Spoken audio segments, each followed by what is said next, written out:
Hey, what's up everyone? Today I'm going to go over how to properly install chain adjusters on your bike by Lightech.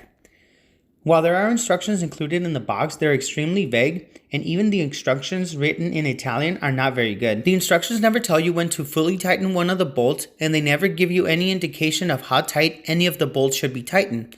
So I'm just going to guesstimate how much to tighten them and go from there. Alright, let's jump right in.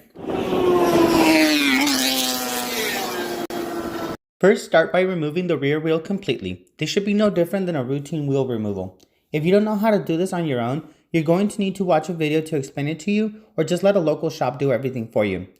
Changing the rear tire is not difficult, but it's important to do everything right, or you might crash or damage your motorcycle, or more importantly, yourself and others, if something fails. Once the tire is removed, you're also going to need to remove the adjuster screws, and you won't be needing them at all, so put them away someplace safe in case you need to put your bike back to stock for whatever reason. Now, with everything removed, make sure to give the area a thorough cleaning with something like parts cleaner or whatever cleaner you prefer, but make sure it doesn't leave a residue and that all the mating surfaces are clean and free of any debris that may cause the adjusters not to seat properly. Okay, finally we're ready to start putting in our Lightech chain adjusters. Grab one of the bolts that came in the package and grab the correct adjuster for the side you're working on. The numbers should be at the top of the adjuster facing out. Before trying to put the bolt in, bring the adjuster all the way back to give you some extra room to work. Thread the bolt into the swing arm by hand until it touches the adjuster. Do not tighten it yet. Repeat the same steps for both sides. I'm sure you could probably move on to the next step without doing the other side, but that's just how I felt I wouldn't forget anything.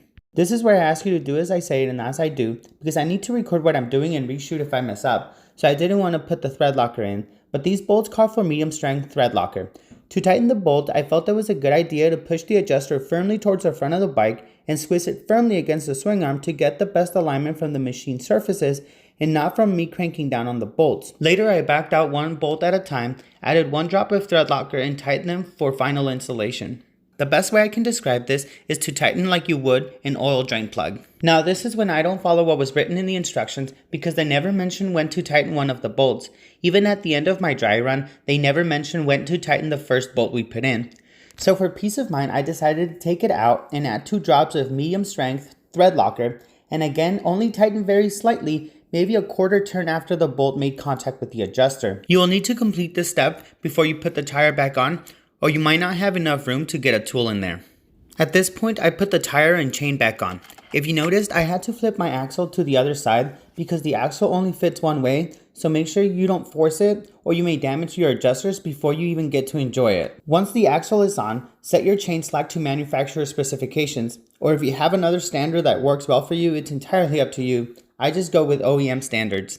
Once you're satisfied with your chain slack, torque down the axle and verify your chain slack is still accurate, because it does change a little. If you must make any adjustments, loosen the axle and only then make adjustments.